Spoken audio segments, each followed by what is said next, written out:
बघा मित्रांनो, बघा हा क्वेश्चन तलाठी 2015 विचारलेला आहे. क्वेश्चन बघा, राजाचा पगार दरवर्षी किती टक्क्यांनी वाढते बा? 5%.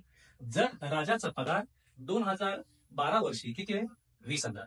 तर सन 2014-20 वर्षी किती आहे असा प्रश्न विचारलेला आहे. बघा या प्रश्नाला करण्याचे 2-3 तरीके आहेत. मी पहिला आणि दुसरा क्वेश्चन पद्धत सांगतो. बघ आता किती टक्क्यांनी वाढले बाळ? 5%. 5% म्हणजे बाळ तुम्हाला माहित पाहिजे, 5%ची किंमत रेशो मध्ये जर बोलायचं असेल 5/100 म्हणजेच किती बाळ? 5% म्हणजे 5/100 म्हणजे 1/20. म्हणजे दरवर्षी राजाचा पगार किती वाढतोय?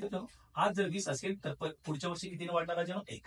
आज राजाचा पगार 20 आहे तर दुसऱ्या वर्षी किती राजानो? 21. हा या ना. सन 12 पासून 14 म्हणजे 2 वर्ष, हे पहिल्या वर्षाची गोष्ट आहे. दुसऱ्या वर्षी पण किती टक्क्यांनी वाढले राजानो? 5. म्हणजे किती राजानो? 20 किती झालं? 21. हा. आता बघा डाव्या साईडचा गुणाकार 20 गुणिले 20 म्हणजे किती बघ? 400. उजव्या साईडचा गुणाकार म्हणजे 20 गुणिले 20 म्हणजे 21 गुणिले 21 म्हणजे किती राजानो? 441. आज राजाचा पगार जर 400 असेल तर 2 वर्षानंतर किती बघ? 441. आज आपल्याला काय दिलं राजानो? 400 ची किंमत प्रश्नामध्ये किती दिले? 20,000.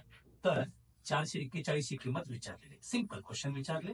हाय 400 ची किंमत किती दिली? 20,000. तर 441 ची किंमत काढायची. हाय आता दुसरा तरीका त्याला. आता हे 2 शून्य गेलं, हे 2 शून्य, 4 1 4, 4 5 20. 1 ची किंमत 50 आहे तर 441. हे शेवटचा एक शून्य जसा तसं लिहिलं. 5 1 5. पावन चोक 20 ला शून्य हातले 2. पावन चोक 20 2 किती राजानो? 22. हा येतं. म्हणजे 2 वर्षानंतर सन 2014 वर्षी राजाचा पगार किती राजानो? 22,050. हा हे सिंपल वे आहे. बेसिक तर एवढं माहित पाहिजे जर तुम्ही कॉम्पिटिशनची तयारी करत असेल तर. आता याला स्मार्ट अप्रोच काय? दरवर्षी किती वाढते बाळा? 5%. हाय जर एवढं जर कळत असेल 5% म्हणजे जर आज त्याचा पगार जर 100 असेल तर दुसऱ्या वर्षी किती होणार राजानो? 105. 5% वाढतो म्हणजे 105. दुसऱ्या वर्षी पण किती टक्क्याने वाढतो राजानो? 5% म्हणजे 100चं किती झालं बा? 105. मला 2 वर्षानंतर पगार विचारला. आज पगार किती असणार मला काही देणं काय नाही. मला 2 वर्षानंतरचा पगार विचारले. 2 वर्षाचा पगार राजानो ही संख्या पण कितीच्या पडीत राजानो? 3. बघितलं लक्षात येते. ही पण संख्या कितीच्या पडीत राजानो? 3. म्हणजे डाव्या साईडचा आणि उजव्या साईडचा जर गुणाकार केलं 3 तरी किती राजानो? 9. म्हणजे 2 वर्षानंतरचा जो काही राजाचा पगार येईल ते कशाच्या पडीत पाहिजे बा? 9च्या पडीत. ऑप्शन कडे या. ही संख्या 9च्या पडीत आहे ना? ही संख्या 9च्या पडीत आहे ना? ऑप्शन नंबर 3 मारलं मोकळं. कळलं?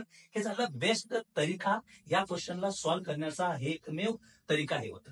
हे तर बेसिक, हे तर तुम्हाला कन्सेप्च्युअल यायलाच पाहिजे. दुसरा राजा पेपर मध्ये ऑप्शन कडे नजर मारा. तुम्हाला ऑप्शन दिले त्या ऑप्शनचा यूज करायचा आहे. 4 ऑप्शन आपल्याला भजन करण्यासाठी नाही दिले. हे 4 ऑप्शनचा यूज करायचा आहे. सर 2 वर्षानंतरचा पगार 9च्या पडीत असायला पाहिजे.